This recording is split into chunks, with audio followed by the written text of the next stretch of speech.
Hi friends, आज mock test लेकर आपके सामने हाजिर आया हूँ। आइए देखते हैं चंद सवालात उर्दू ज़बान व अदब के हवाले से। उससे पहले एक बात बता दूँ कि आप मुझे अनअकैडमी पर भी फॉलो कर सकते हैं। अनअकैडमी पर ये मेरी लिंक है, या फिर आप अपने मोबाइल में अनअकैडमी लर्निंग ऐप डाउनलोड करें और उसमें नाम सर्च करें तो आपके सामने मेरा प्रोफाइल ओपन हो जाएगा। आप उसको फॉलो कर सकते हैं, या फिर लैपटॉप कंप्यूटर में unacademy.com पर आप जाकर मुझे फॉलो कर सकते हैं। एक ख़ास बात इस मॉक टेस्ट के हवाले से आपको ये बता दूँ, महाराष्ट्र की एक वेल नॉन रेप्यूटेड यूनिवर्सिटी में पेट एग्ज़ाम कंडक्ट किया गया था। ये सवालात मैंने अपने सोर्सेस के ज़रिए से उसी यूनिवर्सिटी से हासिल किए हैं। कुछ वजूहात की बिना पर मैं नाम आपके साथ शेयर नहीं कर सकता, लेकिन आप इन सवालात को इस तरह म्यारी तस्वुर कर सकते हैं कि ये मेरे अपने बनाए हुए नहीं है, बल्कि एक यूनिवर्सिटी ने इसे डेवलप किया है, इस पर एग्ज़ाम कंडक्ट किया और फिर रिज़ल्ट डिक्लेयर किया। तो बहुत ही वैलिड क्वेश्चंस लेकर मैं आपके सामने आया हूँ, जिससे आप अंदाज़ा लगा सकते हैं NTA नेट का एग्ज़ाम कितना टफ होगा, कितना इजी रहेगा। पहला क्वेश्चन, स्टेज ड्रामों के ज़वाल का अहम सबब क्या है? 4 ऑप्शन आपके सामने दिए गए हैं। म्यारी स्टेज का फुकदान, ड्रामे के अदाकारों का फुकदान, शायकीन की अदम दिलचस्पी और फिल्मों का फ़रोग़, रफ्तार ज़माना के सबब ड्रामों का कम लिखा जाना। आप चारों ऑप्शन पर गौर करें। म्यारी स्टेज का फुकदान, उस वक्त में ड्रामों को स्टेज शो के ज़रिए से प्रेजेंट किया जाता था। बहुत सारे थिएटर वजूद में आ चुके थे यूपी में, महाराष्ट्र में, और उन्हीं ड्रामों और उन्हीं स्टेज से ड्रामों को पेश किया जाता था। बल्कि आज भी फिल्म इंडस्ट्री में बहुत सारे ऐसे एक्टर और एक्ट्रेस हैं जो थिएटर से निकलकर फिल्म इंडस्ट्री का हिस्सा बने हैं और जिन्होंने अपनी सलाहियतों का लोहा मनवाया है। खैर, ये एक अदब बात है। यहाँ पर उसकी वजह पूछी गई है कि स्टेज ड्रामों के ज़वाल का अहम सबब क्या है। तो 4 ऑप्शन आपके सामने नज़र आ रहे हैं।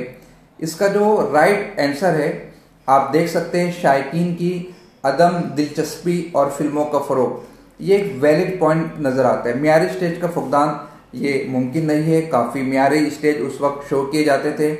ड्रामे के अदाकारों का फुकदान ये भी दुरुस्त नहीं है। आज भी ड्रामे के बहुत सारे फनकार नज़र आते हैं।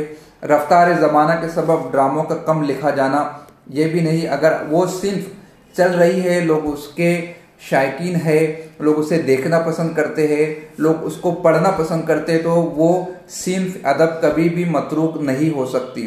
एक उदाहरण मैं आपको देना चाहूँगा, कसीदा। आज के दौर में कसीदा नहीं लिखा जाता है। उसकी बेसिक वजह यह है कि आज राजे महाराजों का दौर नहीं है। पहले राइटर एक कसीदा लिखा करता था और उसके एवज में उसको बहुत सारा इनाम मिलता था, इकराम मिलता था, जागीरें मिलती थी, और उसके अखराजात ये बादशाहों के ज़रिए से पूरे किए जाते थे। मगर अब वो दौर नहीं है।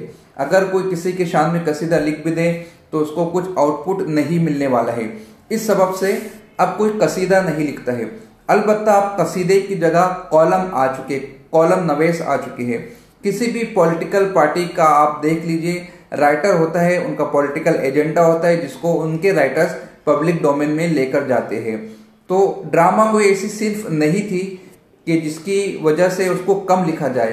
तो ये उसका वैलिड जवाब नहीं है, बल्कि क्वेश्चन नंबर 1 का सही आंसर सी है, शायकीन की अदम दिलचस्पी। अब शायकीन की क्यों दिलचस्पी कम हो गई थी? उसकी वजह यह है कि जब ड्रामे स्टेज की जाते थे तो उसमें बहुत ज़्यादा वक्त दरकार होता था, और एक ड्रामे के लिए शायकीन को कई कई घंटे वहाँ पर बैठना होता था उस ड्रामे को देखने के लिए। लेकिन उस वक्त फिल्में आ चुकी थी और 2.5-3 घंटों की फिल्में बनना शुरू हो गई थी। कम समय में ड्रामों को बेहतर तरीके से प्रेजेंट किया जाने लगा था। तो ये उसका मेन रीज़न है। दूसरा क्वेश्चन पूछा गया था, उर्दू ज़बान की तारीख पर डॉक्टर मसूद हसन खां की किताब का क्या नाम है? 4 ऑप्शन दिए गए हैं, A, B, C, D। नुकूश Sulemani, Punjab में उर्दू, मुकद्दमे तारीख ज़बान उर्दू, दक्कन में उर्दू। अब आप देखिए ट्रिकी बेस्ड इसको आप बना सकते हैं। नुकूश सुलेमानी, जाहिर सी बात है ये किताब उर्दू ज़बान की तारीख पर नहीं हो सकती। बचते फिर आपके सामने 3 ऑप्शन। पंजाब में उर्दू, ये किताब है महमूद शेरानी की। दक्कन में उर्दू, ये किताब है नसीरुद्दीन हाशमी की। जवाब निकल कर आ जाता है मुकद्दमे तारीख ज़बान उर्दू, जो कि किताब है डॉक्टर मसूद हसन खां की। उसके बाद क्वेश्चन नंबर 3 पूछा गया है, इजाज व इख्तिसार किस सिन्फ सुखन की खुसूसियत है? इजाज व इख्तिसार यानी मुख्तसर होना।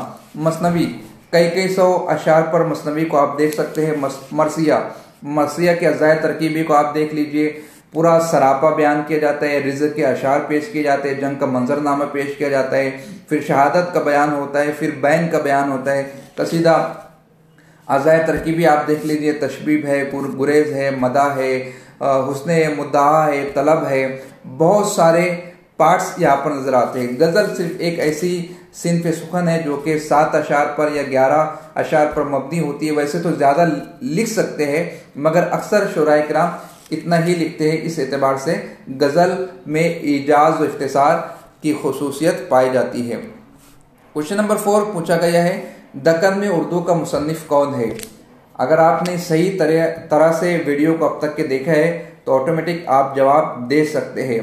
हमने पहले इसको डिस्कस कर लिया है। 4 ऑप्शन दिए गए, नसीरुद्दीन हाशमी, डॉक्टर मोहिउद्दीन कादरी जोर। यहाँ पे सिर्फ जोर लिखा था, इस वजह से आपको तखल्लुस को भी याद करना होगा। जोर तखल्लुस है डॉक्टर मोहिउद्दीन कादरी जोर, जिनका ताल्लुक हैदराबाद सिटी से है। अब्दुल कादिर सरवरी और सैयदा जाफर, ये 4 नाम पेश किए गए थे।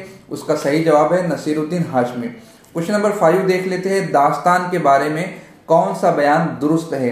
4 ऑप्शन दिए गए, A, B, C, D। पहला ऑप्शन है तवील नावल को दास्तान कहते हैं। सेकंड है दास्तान का बुनियादी मकसद हकीकत निगारी है। थर्ड है दास्तान में मा फौकुल फितरत अनासिर से मदद ली जाती है। फोर्थ है दास्तान में वहदत तासुर होता है। तवील नावल को दास्तान कहते हैं, ऐसा नहीं है। नावल एक अलग सिन्फ है, दास्तान एक अलग सिन्फ है। दास्तान का बुनियादी मकसद हकीकत निगारी बिल्कुल नहीं है। बहुत सारी कहानियाँ देवमालाई होती है, भूत प्रेत का तस्करा होता है, जिन का तस्करा होता है। इनके यहाँ पर बैल भी उड़ने लग जाते हैं, बैलों का कलर भी पीला होता है। समुंदर में गिरने पर बादशाहों को इतनी बड़ी बड़ी मछलियाँ होती है कि उसके अंदर 40-40 दिन तक के वो आराम से रह लेते हैं, फिर आकर अपनी दास्तान को सुनाते हैं। दास्तान में वहदत तासुर भी नहीं होता है, वहदत तासुर अफसाने में होता है। तो बच जाता है सी, दास्तान में मा फौकुल फितरत अनासिर से मदद ली जाती है। क्वेश्चन नंबर 6, डॉक्टर इकबाल का कौन सा मजमुआ आधा उर्दू और आधा फारसी में है? इससे पहले मैं आपसे एक सवाल पूछ लेता हूँ, आप कमेंट में उसका जवाब दे दे। खैर मैं ही बता देता हूँ, डॉक्टर इकबाल के मजमुए का सीक्वेंस क्या है? पहले आता है बांग दरा, फिर बाल जिब्रील, फिर ज़र्ब कलीम और अरमगान हिजाज। लेकिन यहाँ पर सवाल क्या पूछा गया है, डॉक्टर इकबाल का कौन सा मजमुआ आधा उर्दू और आधा फारसी में है? तो इसका जवाब है अरमगान हिजाज। क्वेश्चन नंबर 7 देख लेते हैं, आगा हशर काश्मीरी कब और कहाँ पैदा हुए? A, Banaras 1879, B, Amritsar 1870, C, Kashmir 1877, D, Lahore 1879। बहुत सारे स्टूडेंट यहाँ पर मुगालते का शिकार हो सकते हैं, यहाँ पर कश्मीर आ सकता है जवाब में, ये सोच सकते हैं, लेकिन ये पैदा हुए थे बनारस में। अगर आपको सन याद भी नहीं है, शहर याद है, आपको उस पर कॉन्फिडेंस है, तो आप नियर अबाउट पहुंच सकते हैं। हाँ, अगर 2 जगह बनारस आ जाता है तो फिर ऐसे में आपको श्योरिटी होना चाहिए सन के हवाले से भी। तो सही जवाब 7 का ए है, बनारस 1879।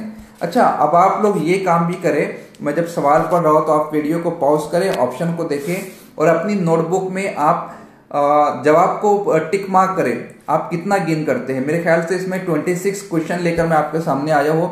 आप कमेंट में लिखकर बताएं आपने कितना स्कोर किया है, आपके कितने जवाब सही आए थे। अगर 0 भी आता है, 4-6 भी आता है, 10 भी आता है, कोई हरज की जरूरत नहीं। स्टडी के जरिए से हम बेहतर रिजल्ट बना सकते हैं। आइए देख लेते हैं क्वेश्चन नंबर 8। सिल्वर किंग किसका ड्रामा है? तलब बनारसी, अहसन बनारसी, बेताब लखनवी, आगा हशर काश्मीरी। सिल्वर किंग, पहले आप इस ड्रामे के हवाले से जान ले। इसे और भी दो मुख्तलिफ नामों से जाना जाता है, एक है नेक परवीन और दूसरा है जुर्म वफा। इसलिए अगर सिल्वर किंग की जगह यह आता है नेक परवीन किसका ड्रामा है या जुर्म वफा किसका ड्रामा है, तब भी आपको मालूम होना चाहिए कि इसका राइटर कौन है। यानी स्लैश करके आप अपने नोटबुक में लिख सकते हैं सिल्वर किंग ऑब्लिक नेक परवीन ऑब्लिक जुर्म वफा, और उसके राइटर थे आगा हशर काश्मीरी, जिनके भी तारीख पैदाइश पर सवाल गुजरा है। क्वेश्चन नंबर 9 देख लेते हैं। उर्दू में मार्कसी तनकीद की इब्तिदा किस तहरीक के जेर असर हुई? मार्कसी तनकीद, कार्ल मार्क्स, आपने अगर पढ़ा होगा तो इन्होंने मार्कसी नजरियात को फरोग बख्शा था, और उसी के हवाले से यहाँ पर क्वेश्चन किया जा रहा है कि मार्कसी तनकीद की इब्तिदा उर्दू अदब में किस तहरीक के जरिए हुई? इस्लाह ज़बान तहरीक, अलीगढ़ तहरीक, रोमानी तहरीक या फिर तरक्की पसंद तहरीक? हमने तरक्की पसंद तहरीक पर पूरा एक लेक्चर बना रखा है 20 से 30 मिनट का, आप प्लेलिस्ट में जाकर देख सकते हो। उसमें हमने इस बात को उजागर किया था कि तरक्की पसंद तहरीक के जरिए से मार्कसी तहरीक की इब्तिदा हुई थी उर्दू में। तरक्की पसंद तहरीक का मुतालबा क्या था कि अब हमें गुलो बुलबुल की दुनिया से निकलना होगा, अब हमें झूठी कहानियों से निकलकर हकीकत की दुनिया में आना होगा, हमें किसानों के मुद्दे उठाने होंगे, हमें आज़ादी पर बातचीत करनी होगी, हमें हिंदुस्तान के डेवलपमेंट के हवाले से सोचना होगा। जिस तरह से सनती इनकलाब बपा होने से यूरोप में इनकलाब पैदा हुआ था, उसी तरह हिंदुस्तान में एक इनकलाब पैदा होना चाहिए, और इस बात को लेकर तरक्की पसंद तहरीक के मुसन्निफीन आगे बढ़े थे। आप मजीद किताबों से इस्तेफादा करके इन अहवाल कवायद को जान सकते हैं। क्वेश्चन नंबर 10 दिया गया है, किताब और मुसन्निफ की सही जोड़ी पहचानने के हवाले से।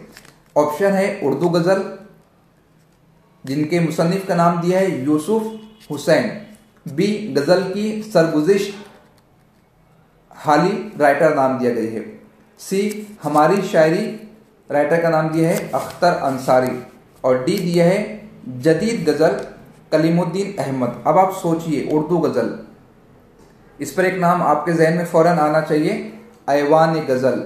ऐवान गजल ये क्या है? ये जिलानी बानो की एक अहम तसनीफ है जिस पर अक्सर सवालात पूछे जा चुके हैं, इसलिए आपको उसका याद रखना भी ज़रूरी है। यहाँ पर मैं जवाब बता देता हूँ, इसका जवाब है जदीद गज़ल। ये किताब है कलीमुद्दीन अहमद की, प्रोफेसर कलीमुद्दीन अहमद, जिनका ताल्लुक पटना यूनिवर्सिटी से था। क्वेश्चन नंबर 11, तारीखी नावल निगार कौन है? रुस्वा, मिर्ज़ा मोहम्मद हादी रुस्वा, मिजाज निज़ामी या फिर अब्दुल हलीम शरर। 4 ऑप्शन आपके सामने है और आपको पहचानना है कि इनमें से तारीखी नावल निगार कौन है। ऐसे सवालात में आपको चारों राइटर के नावलों का इल्म होना ज़रूरी है, और उन नावलों में ये भी जानना ज़रूरी है कि उनके अनामीन क्या है, उनका सब्जेक्ट क्या है, किस बेस पर वो लिखे गए हैं।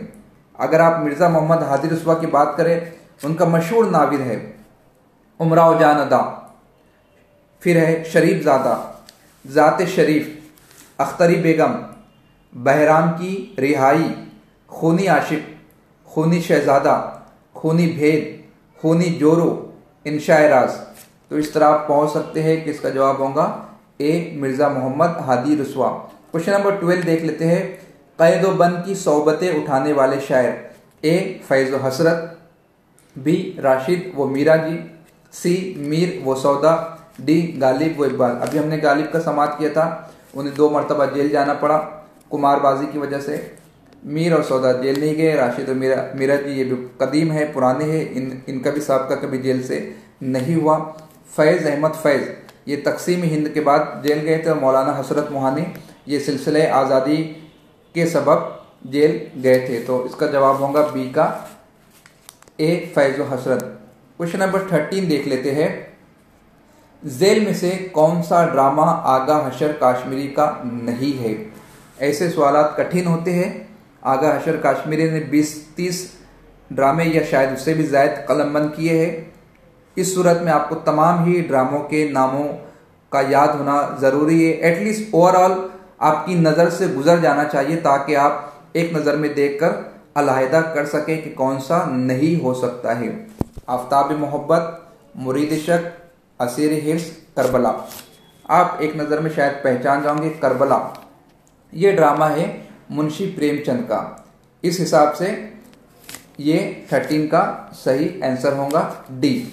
उसके बाद क्वेश्चन नंबर 14, शेर के दोनों मिसरों में काफिया जरूरी है। बहुत ही बेसिक है, गजल पहले ही लेसन में हमने आपके सामने पेश कर दिया था। क्वेश्चन नंबर 15 देख लेते हैं।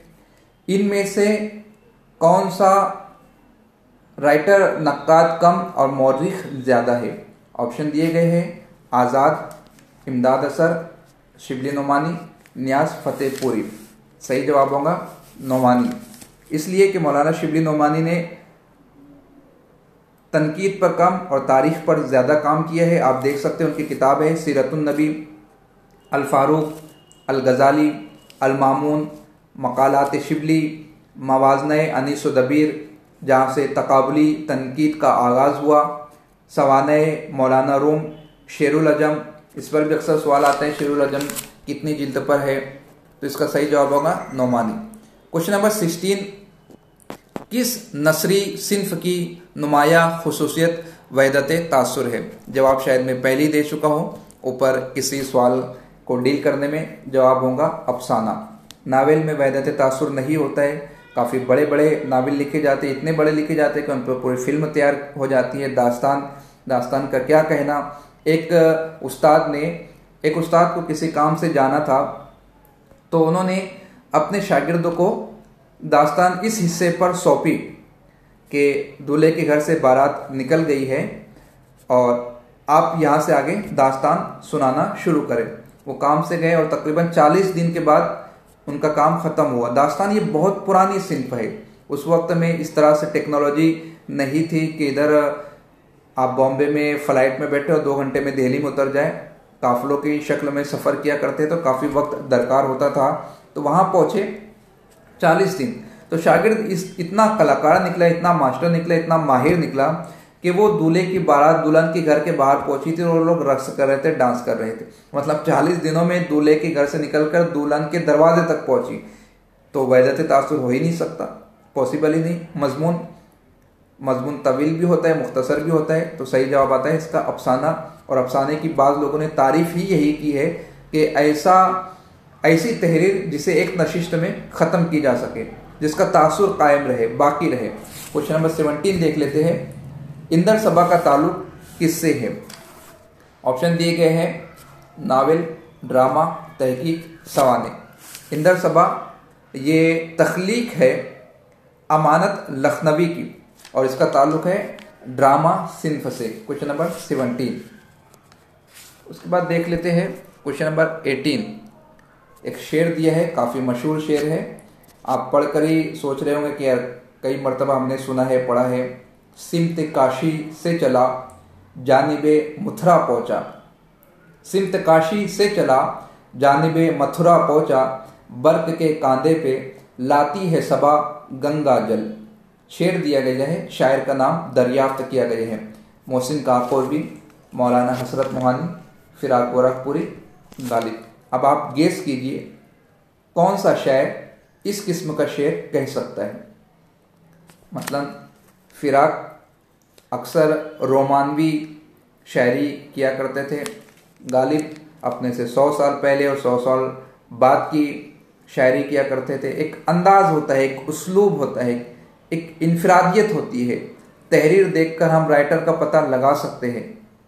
क्रिश्चियन की तहरीर में रोमानवियत ज़्यादा है। मुंशी प्रेमचंद की तहरीर में देहाती ज़िंदगी की अक्कासी ज़्यादा है। इसी तरह शायरों का भी एक उस्लूब होता है।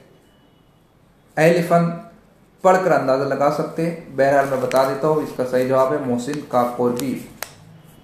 मोहसिन काकोरबी एक गज़ब के शायर गुजरे हैं। बहुत कम अरसा उन्हें ज़िंदगी का मुयसर आया, मगर उन्होंने काफ़ी अहम काम अदबी तख्लीक़ात में अंजाम दिए हैं। क्वेश्चन नंबर 19 देख लेते हैं। मिसरा दिया गया है और मिसरे सानी पूछा गया है। बाज़ीचे अतफाल है दुनिया मेरे आगे। शायद टाइपिंग मिस्टेक मुमकिन है।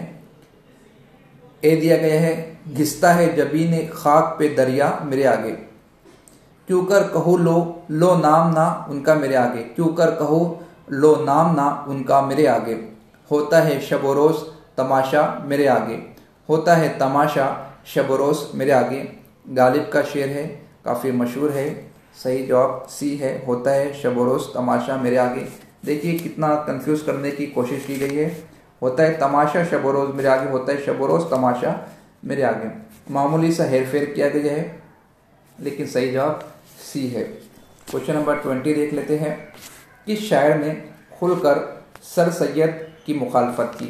नज़ीर अकबराबादी, अकबर इलाहाबादी, हाली शिबली। हाली तो उनके बहुत बड़े मद्दा थे, उन पर पूरी किताब लिख दी, हयात जावी। नज़ीर अकबराबादी बहुत पहले पैदा हुए थे। शिबली नुमानी, इन्होंने किसी की मुखालफत नहीं की है। बचते अकबर इलाहाबादी, जिन्होंने खुलकर सर सैयद की मुखालफत की है, जिनकी नज़मों में मीस, मैडम, कॉलेज जैसे अल्फाज, अंग्रेज़ी अल्फाज का इस्तेमाल ज़्यादा नज़र आता है। Question number 21। ताऊ से चमन की मीना, ये किताब है ताऊ से चमन की मीना या मैना, उसका मुसन्निफ कौन है? इंतज़ार हुसैन, अनवर सज्जाद, नैयर मसूद, कुर्रतुल ऐन हैदर। तो इसका जवाब है सी, नैयर मसूद। क्वेश्चन नंबर 2 देख लेते हैं। कबीर बानी का मुसन्निफ कौन है? ये भी एक किताब है कबीर बानी, उसका मुसन्निफ पूछा है सरदार जाफरी, मुंशी प्रेमचंद, इस्मत चुगताई, कुर्रतुल ऐन हैदर। तो इसके मुसन्निफ है सरदार जाफरी। तो इस तरह से किताबों के नाम भी पूछे जा सकते हैं, और आप देख सकते हैं ऐसी किताबों के नाम पूछे जा रहे हैं जिनसे साबका कम पड़ता है। क्वेश्चन नंबर 23, इस पर पूरा लेक्चर आ चुका है, आपको फौरन जवाब देते आना चाहिए। किस तसनीफ में अरबी और फारसी के अल्फाज से गुरेज किया गया है, उनका इस्तेमाल नहीं किया गया है? बाग बहार, अलिफ लैला, रानी केतकी की कहानी, सिल्क गौहर। बाग बहार में अरबी और फारसी का भरपूर इस्तेमाल किया गया है। मीर अमन की तख्लीक है, फोर्ट विलियम कॉलेज में लिखवाई गई थी डॉक्टर जॉन गिलक्रिस्ट की फरमाइश पर। मीर अमन के ज़माने में 3 से 4 लैंग्वेजेस में इसका ट्रांसलेशन हो चुका था। अलिफ लैला ये भी तर्जुमा है। रानी केतकी की कहानी, इंशाअल्लाह खा इंशा, इसी में उन्होंने अरबी फारसी के अल्फाज से परहेज़ किया है। सिल्क गौहर ये भी तसनीफ़ है इंशाअल्लाह खा इंशा की, लेकिन इसकी इनफरादियत ये है कि ये बेनुक्त नसरी दास्तान है। ये दास्तान है मगर उसमें नुक्तों का इस्तेमाल नहीं किया गया। बहुत बड़ा फ़न है जिसके कलमकार है इंशाअल्लाह खा इंशा।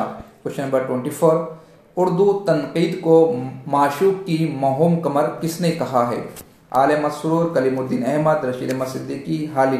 हाली तनकीद निगार है जिन्होंने गज़ल पर काफ़ी ज़रबेकारी लगाई है, लेकिन उर्दू तनकीद को माशूक की महोम कमर उन्होंने नहीं कहा है। और ये तीनों जो है, ये चारों जो है ये नक्काद है, लेकिन ये जुमला कहा है कलीमुद्दीन अहमद ने, professor Kalimuddin Ahmad. Question number 25, Aal Ahmad Suroor की तसनीफ़ कौन सी है? ऐवान गज़ल। देखिए मैंने ऊपर इसका तस्करा किया था। ऐवान गज़ल ये कि जिलानी बानो की तसनीफ़ है। आग का दरिया, कुर्रतुल ऐन हैदर, शेर गैर शेर और नस्र, यह है शमशुर रहमान फारूकी। नज़र और नज़रिया ये है आल अहमद सुरूर की किताब। इस तरह अगर आप मुख्तलिफ राइटर्स की किताबों के नाम याद कर लें तो बहुत आसानी से आप इस तरह के सवालात को हल कर सकते हैं। क्वेश्चन नंबर 26, अश्तर व सोजन किसकी तसनीफ़ है? ए नसीरुद्दीन हाशमी, काजी अब्दुल वदूद, सैयदा जाफ़र, डॉक्टर इबादत बरेलवी। 4 ऑप्शन दिए हैं, इसका जवाब है काजी अब्दुल वदूद। ये चारों नाम ऐसे हैं जो कि निसाब का हिस्सा है तनकीद व तहकीक के बाब में। आप इस पर भी स्टडी करके जाए, इसलिए कि हम जो सिलेबस कवर कर रहे हैं, हमने अब तक शायद सिर्फ गज़ल का ही सिलेबस कवर किया है। कसीदे का एक लेसन हम आपके सामने पेश कर पाए हैं, तो इतने में आप नेट क्लियर नहीं कर सकते हो। आपको अपनी स्टडी का टाइम बढ़ाना होगा, 2, 4, 6, 8 घंटा। आप जैसे जैसे एग्ज़ाम का टाइम करीब आ रहा है, आपको टाइम अपनी स्टडी का बढ़ाना होगा, तभी कहीं जाकर आप एग्ज़ाम को क्लियर कर सकते हैं। ये लेसन आपको कैसा लगा आप कमेंट बॉक्स में हमें ज़रूर बताइए। अनअकैडमी पर फॉलो कीजिए, और कुछ सजेशन आप दे सकते हो तो वो दीजिए, उसके अकॉर्डिंग हम मज़ीद लेसन बनाने की कोशिश करेंगे। और एक ख़ास बात, आपकी तरफ से लेसन को लाइक्स नहीं मिल रहे, कमेंट्स नहीं मिल रहे, शेयर नहीं हो रहे हैं। अगर आप इन लेक्चर से फ़ायदा उठा रहे हैं तो ये आपकी भी जिम्मेदारी बनती है कि आप लेसन को लाइक करें, कमेंट करें, शेयर करें, एटलीस्ट लाइक तो कर दिया करें। उससे ये होगा कि फिर यूट्यूब में रिकमेंडेशन में वीडियो आनी शुरू हो जाती है और लोग उससे इस्तेफादा कर सकते हैं। लाइक कराने में आपका ज़्यादा वक्त भी नहीं जाएगा, अलबत्ता दूसरे स्टूडेंट्स का फ़ायदा हो जाएगा। उम्मीद करता हूँ कि आइंदा के लेसन्स को आप ज़रूर लाइक करेंगे, कमेंट करेंगे और शेयर भी करेंगे। खुदा हाफिज़।